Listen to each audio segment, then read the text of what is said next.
नमस्कार दोस्तों, कैसे हो आप सब? उम्मीद करती हूँ कि आप सब ठीक होंगे। आज फिर मैं आपके लिए लेकर आई हूँ एक ज्ञानवर्धक और मोटिवेशनल कहानी। हमारी आज की कहानी में एक चिड़िया ने निकम्मी औलाद के बारे में बताया है। तो चलिए, बिना किसी देरी के शुरू करते हैं हमारी आज की कहानी। प्राचीन समय की बात है, किसी जंगल में एक पेड़ पर चिड़ा और चिड़िया का जोड़ा रहा करता था। वह दोनों पति पत्नी एक दूसरे से बड़ा प्रेम किया करते थे, एक दूसरे का बड़ा आदर सम्मान करते थे। कुछ समय बाद चिड़िया गर्भ धारण करती है। अब तो संतान आने की खुशी में चिड़िया और चिड़ा बहुत खुश थे। वह दोनों इस दिन के लिए ईश्वर का धन्यवाद कर रहे थे। तब चिड़िया कहती है कि पिया जी, हमारा बच्चा हमारा सहारा बनेगा, हमारी बुढ़ापे की लाठी बनेगा और हमारा खूब ध्यान रखेगा, हमारी खूब सेवा करेगा। तभी चिड़ा कहता है कि हे प्रिय, ये तुम बहुत गलत सोच रही हो। मैं तुम्हें एक कहानी सुनाता हूँ और उसके माध्यम से तुम्हें समझ आएगा कि तुम कितनी गलत बात कर रही हो। चिड़ा अब अपनी कहानी प्रारंभ करता है। चिड़ा कहता है कि हे प्रिय, बहुत समय पहले की बात है। किसी नगर में एक बूढ़ी माई रहती थी, जिसके 4 पुत्र और 2 बेटियां थीं। पति के जिंदा रहते ही उसके चारों बेटों और दोनों बेटियों की शादी हो गई थी। कुछ समय बाद उसके पति मृत्यु को प्राप्त हो गए। पति के मरने के बाद घर में बहू और बेटों की चलने लगी। बूढ़ी माई को धीरे धीरे घर के सब लोगों ने पूछना छोड़ दिया। सब लोग अपनी अपनी इच्छा से काम करने लगे थे। कोई बूढ़ी माई से ठीक से बात नहीं करता था, ना कोई भोजन पानी की पूछता था। एक दिन की बात है, बूढ़ी माई की सबसे छोटी बहू अपने कपड़े धो रही थी। तभी बूढ़ी माई ने अपनी बहू से कहा, बहू, मेरी साड़ी बहुत गंदी हो गई है, तुम अपने कपड़ों के साथ धोकर इसे भी सुखाने के लिए डाल देना। बूढ़ी माई को ये कहाँ पता था कि उसके पति की मौत के बाद उसके बहू और बेटों का रंग ढंग ही बदल जाएगा। छोटी बहू ने उस साड़ी को उठाकर उस बूढ़ी माई के ऊपर फेंक दिया और बोली, अरे नास पीटी बुढ़िया, मैं तेरी कोई नौकरानी नहीं हूँ जो पूरे खानदान के कपड़े धोती रहूंगी। अगर ज्यादा ही धुले हुए कपड़े पहनने हैं तो खुद ही धोकर क्यों नहीं पहन लेती हो। अपनी बहू द्वारा बोले गए ऐसे शब्द बूढ़ी माई के जाकर हृदय में तीर की तरह लगे। क्रोध में आकर बहू की बात का जवाब देते हुए बूढ़ी माई ने भी कुछ शब्द कह दिए। इतने में बहू ने अपने पांव से चप्पल उतारकर बूढ़ी माई के ऊपर दे मारी। बहू को भी ये पता था कि इस घर में इस बुढ़िया की बात कोई सुनने वाला नहीं है। अब बूढ़ी माई अपना सिर नीचे झुका लेती है और वो चप्पल ऊपर से निकल जाती है। बहू की ऐसी हरकत देखकर बूढ़ी माई हैरान रह गई। बूढ़ी माई बड़ी बड़ी आंखों से अपनी बहू को देखती है। आज पहली बार वो अपने जीवन में इस प्रकार की घटना देख रही थी। बूढ़ी माई बहुत देर तक चुपचाप खड़ी रही। उसके बाद वो अपने कमरे में चली जाती है और अपना सिर पकड़कर बैठ जाती है। उसकी आंखों में आंसू भर आते हैं। उसने कभी भी ऐसा सोचा तक नहीं था कि जो बहू अपने हाथों से उसके पैर छूती है, वही बहू अपने हाथों से कभी उसे चप्पल फेंक के मारेगी। अभी तो उसके पति को मरे हुए 2 महीने भी नहीं हुए थे कि इतने में ही बहुओं का नीच व्यवहार सामने आने लगा था। अब तो बूढ़ी माई अपने पति को याद करके रोने लगती है। उसकी आंखों के आंसू नहीं रुक रहे थे। सारी रात बूढ़ी माँ के मन में अलग अलग विचार आते रहे। उन्हें इतना दुख हो रहा था कि वो सोचने लगी कि बस अब यही दिन देखना बाकी रह गया था। किस्मत में बेटे और बहू के हाथ से चप्पल खाना लिखा था। पीड़ा तो मुझे इस बात की है कि जिस पुत्र को मैंने 9 महीने अपनी कोख में रख के पाला, उसे जरा भी मुझ पर तरस नहीं आया। वह भी वहीं पास में खड़ा खड़ा बहू की इस हरकत को देखता रहा। उसने बहू की इस गिरी हुई हरकत पर एक भी शब्द नहीं बोला, अपना मुंह तक नहीं खोला।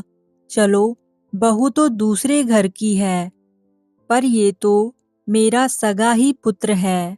हजारों तरह के विचार बूढ़ी माँ के मन में आ रहे थे। चिड़ा आगे कहता है कि हे प्रिय, वो बूढ़ी माँ अपने जीवन की सारी घटनाओं को याद करने लगी। सोचने लगी कि जब मैं इस घर में शादी कर कर आई थी, तब ये घर कच्चा था। मैंने और मेरे पति ने मेहनत करके इस घर को पक्का बनाया। बहू बेटों के लिए सारी सुख सुविधाओं के साधन घर में लाकर रख दिए, और आज इस घर में मेरी कोई इज्जत नहीं बची है।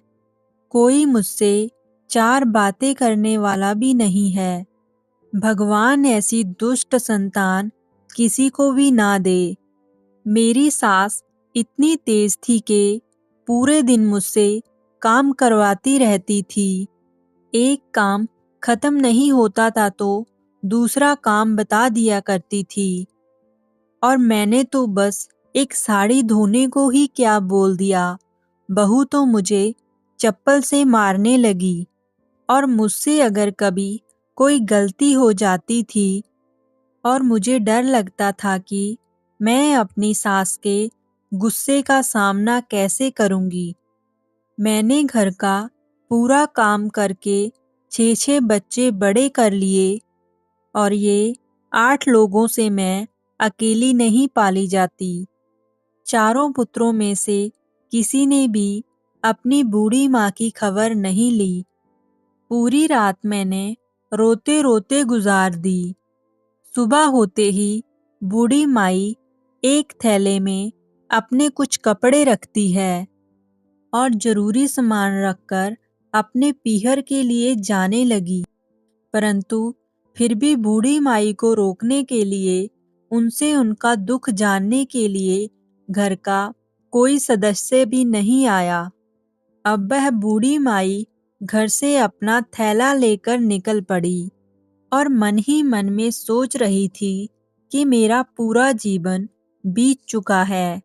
मैं जिस दिन से इस घर में शादी कर कर आई थी, तब से लेके अब तक मैं कभी भी इस तरीके से अपने पीहर नहीं आई, और जब कभी भी मुझे जरूरी काम से जाना भी पड़ा तो मैं पूरे दिन अपने पीहर में ठहर कर और शाम तक अपने ससुराल लौट आती थी। बूढ़ी माई इस बात को लेकर बड़ी चिंतित थी कि मेरे भैया और भाभी पूछेंगे तो मैं क्या बताऊंगी। यही सारी बातें सोचती सोचती वह अपने पीहर में पहुंच गई। सामने देखा तो भैया गेट के बाहर बैठे आराम कर रहे थे। वो अपनी बहन को अपने घर आया देख बहुत खुश हुए और कहने लगे, अरे देखो, आज तो बहुत दिनों के बाद प्यारी बहन घर आई है। उनको देखकर सब लोगों ने बूढ़ी माई का बड़ी खुशी से स्वागत किया।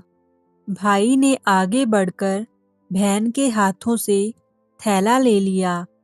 थैला बहुत भारी था।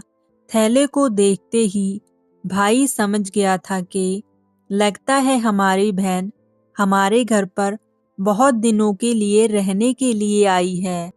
इसलिए थैले में अपने काम की जरूरी वस्तुएं और कपड़े लाई है।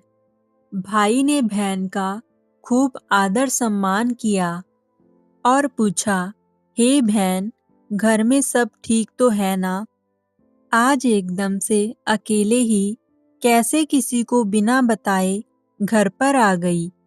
तुम्हें देखकर लग रहा है कि तुम्हारा चेहरा भी कुछ उदास है। क्या बात है? क्या तुम पर कोई संकट आ खड़ा हुआ है? बूढ़ी माई कहने लगी, नहीं नहीं भैया, जिसके चार चार बेटे हों और चार बहुएं हों, आखिर उसे क्या दुख तकलीफ हो सकती है?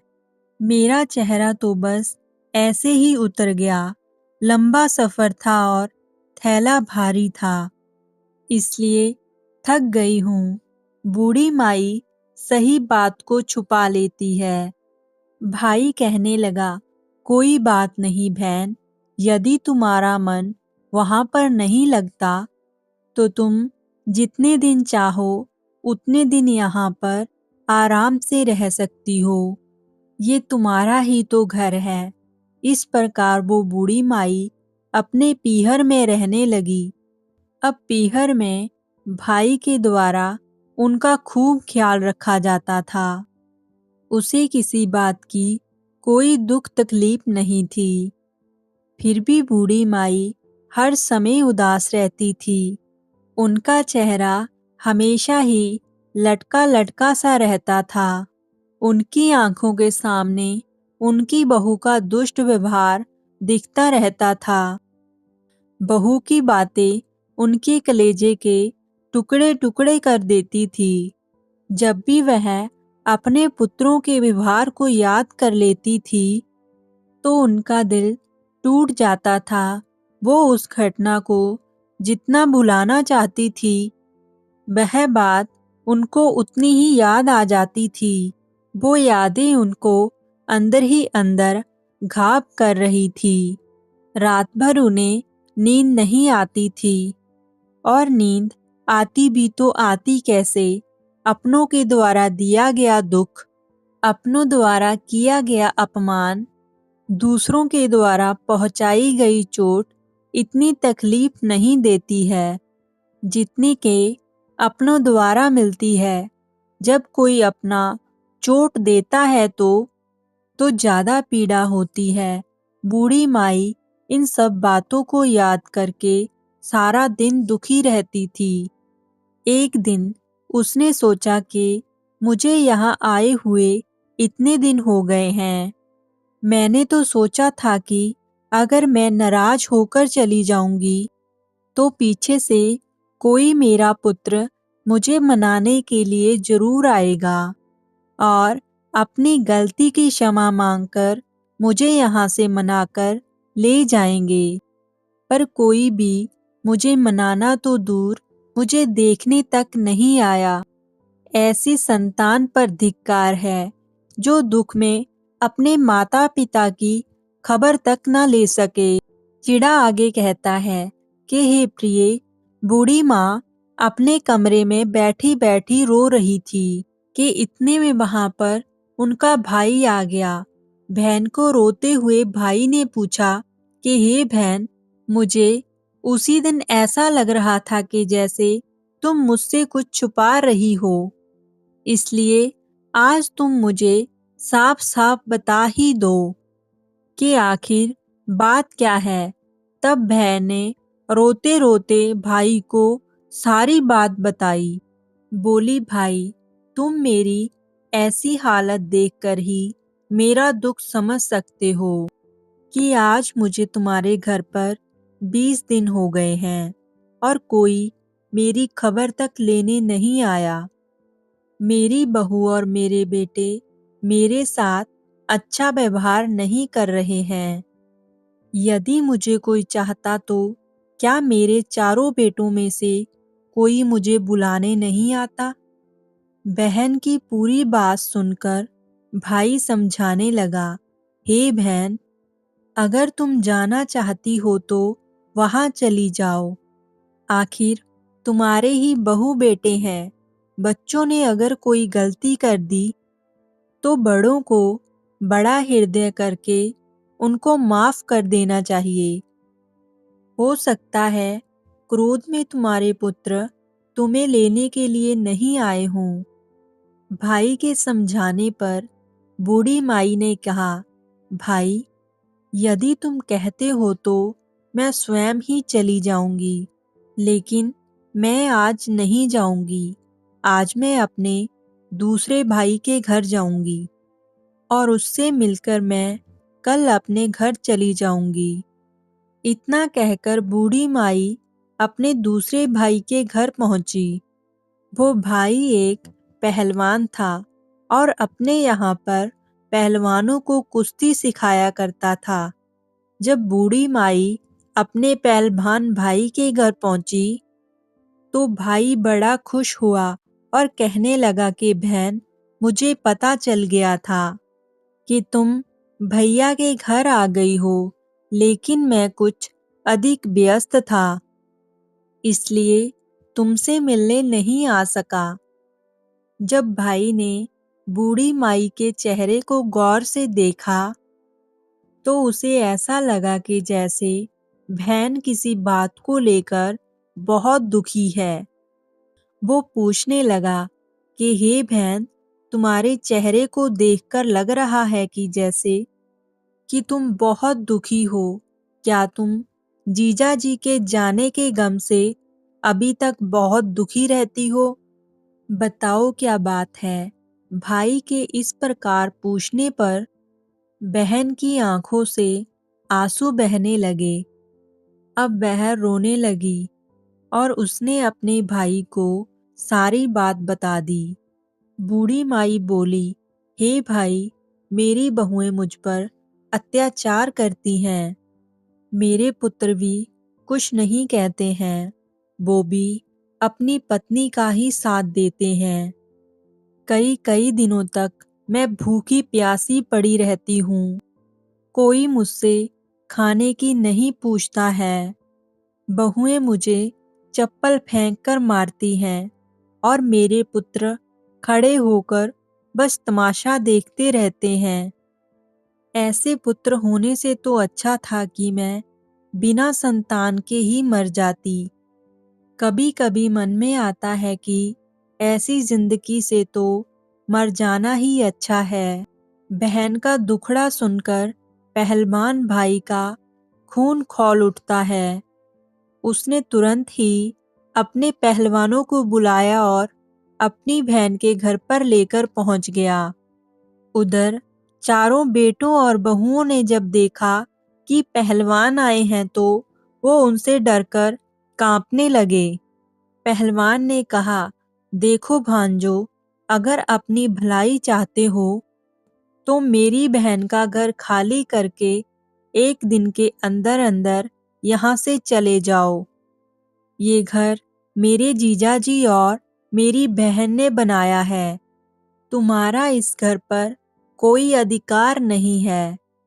अगर तुम एक दिन के अंदर घर खाली कर कर नहीं गए तो मेरे लोग तुम सभी को मार मार के तुम्हारा भरता बना देंगे। पहलवानों को देखकर और उनसे डरकर सभी बेटे अपनी पत्नियों को लेकर घर छोड़कर चले गए। अब बूढ़ी माँ उस घर में रहने लगी और अपनी माँ की सेवा करने के लिए दोनों बेटियां बारी बारी से वहां पर आती रहती थी। अब बूढ़ी माई का समय सुख से गुजरने लगा। उधर बूढ़ी माई के चारों बेटे आराम से जाकर शहर में रहने लगे। जब तक उनके पास धन दौलत थी तब तक वो वहां पर सुख से रहे और जब धन खत्म हो गया तो वो चारों पुत्र अपनी बूढ़ी माँ को याद करने लगे और अपनी पत्नियों के साथ अपने घर लौट आए और घर आके अपनी बूढ़ी माँ के पैरों में गिर पड़े और अपने किए के लिए क्षमा मांगने लगे। आखिर माँ तो माँ होती है। बूढ़ी माई ने अपने चारों बेटों और बहुओं को क्षमा कर दिया। अब वो सारे एक ही घर में रहने लगे। अब बहुएं और बेटे अपनी बूढ़ी माँ का बहुत अच्छे से ख्याल रखने लगे और अपनी माँ की खूब सेवा करने लगे। इतनी कहानी वो चिड़ा अपनी चिड़िया को सुनाता है और चिड़िया को ये बात समझ में आ जाती है कि ऐसा जरूरी नहीं है कि हर औलाद बुढ़ापे में अपने माता पिता की सेवा करे। दोस्तों, हमारी आज की कहानी यहीं पर समाप्त होती है और आज की कहानी से आपको क्या सीखने को मिला, ये आप कमेंट में ज़रूर बताएं। फिर मिलते हैं एक नई ज्ञानवर्धक कहानी के साथ। तब तक के लिए आप खुश रहें। नमस्कार।